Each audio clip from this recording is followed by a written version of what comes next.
What's up, guys? Terry here for Destructoid, and the day is finally upon us! Or it was upon us. It's over now, and I'm sure most of you have already picked up Max Payne 3 and finished it. But for the rest of you, I wanted to just quickly sum up my thoughts on the game and answer a couple questions that I got from people on Twitter this morning. Probably the most asked one, aside from where does Max get his drugs and how do I get those drugs, was can I play the third game without having played the previous two? And the answer to that is a resounding yes. I played the first two games and I loved them, but they are definitely not a prerequisite for the third one. In fact, the only thing that Max's character has really carried over from the previous games are his drinking problem and his drug addiction. So the story basically starts with Max pretty much at rock bottom. He is depressed and taking a lot of painkillers and basically drinking himself into a stupor.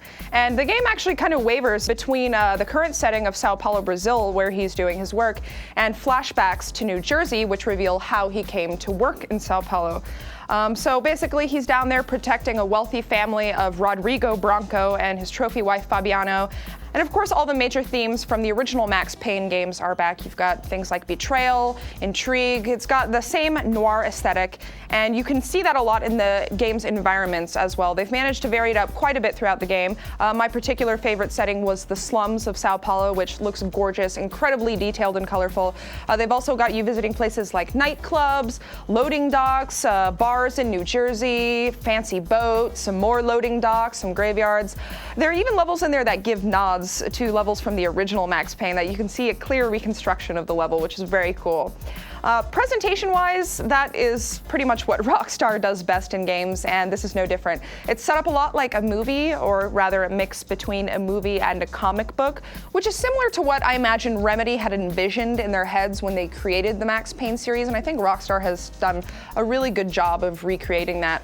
They've made completely seamless transitions between cutscenes and the action sequences, which do a really good job of blending the story, but still keeping you inside of the action rather than feeling like you're viewing it from the outside.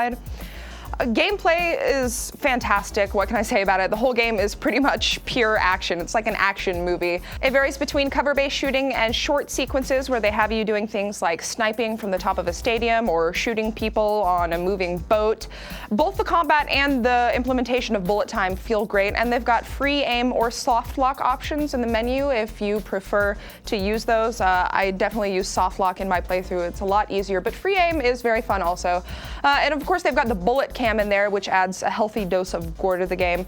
My only niggling complaint with the gameplay was that I felt like the lack of variation in the enemy AI caused the shooting sequences to get a little stale near the end of the game. Towards the last 2 or 3 hours, it started to seem like a lot of the previous action scenes were basically just reskinned and repackaged for the sake of completing the story. It is a little longer than the first two games, obviously, clocking in at around 10 to 12 hours for the single player. It's also got more than a handful of extra features to keep people playing long after they finish the single-player campaign. So the arcade mode, for instance, gets unlocked after you complete the game, and it allows you to replay action sequences from specific levels in the game in either a score-based mode or in the New York Minute mode, which has you scrambling to complete the level in less than a minute, with time bonuses being given for each kill you make. As for the multiplayer, this is something that's totally new to the series, and it'll probably upset a lot of people just by virtue of that, but it's actually really well implemented and something that I could see people playing for a while to come. It's got 3 main modes, each of which allows up to 16 players. You've got Deathmatch and Team Deathmatch. You've also got Painkiller, which is kind of a reimagining of Dead Walking mode from Max Payne 2, where 2 people basically play the role of either Max or Passos, his buddy, and everyone else is out to get them. So it's kind of a King of the Hill style mode. Last but not least, you've got Gang Wars, which is a 5-round team game. It's got an evolving narrative and dynamic missions, which keep things interesting. Of course, it wouldn't be Max Payne without the iconic bullet time, and they've managed to incorporate that into the multiplayer as well in the form of bursts. Those are basically special abilities that you can trigger once you've built up enough adrenaline from killing guys. And it's very interesting how it works. Basically, it's done through line of sight. If you saw my mini Max Payne review on Techzilla, I actually accidentally incorrectly reported that somebody can sneak up behind you while you're in bullet time. That's not true. Anybody who sees anybody else in bullet time, they also enter bullet time. So that's how that works. And it's actually really smooth. Some other notable bursts you get are the grounded one, which makes you disappear from the minimap for a short amount of time, and sneaky, which makes you appear as friendly to all the enemies on the map. So yeah, I really enjoy the multiplayer. I think it's got a lot to offer people who want more than just the single player story, and the ability to join up with your friends as crews in the Rockstar Social Club is also pretty rad, actually. You should join the Destructoid crew if you haven't already.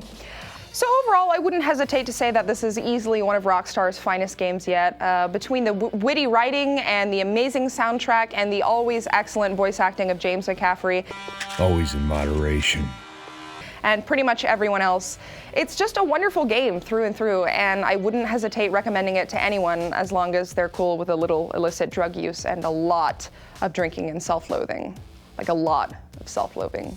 If you guys have played the game already, do let me know what you thought in the comments below, and if you haven't, just stop whatever you're doing right now and go buy it. And then let me know in the comments what you thought.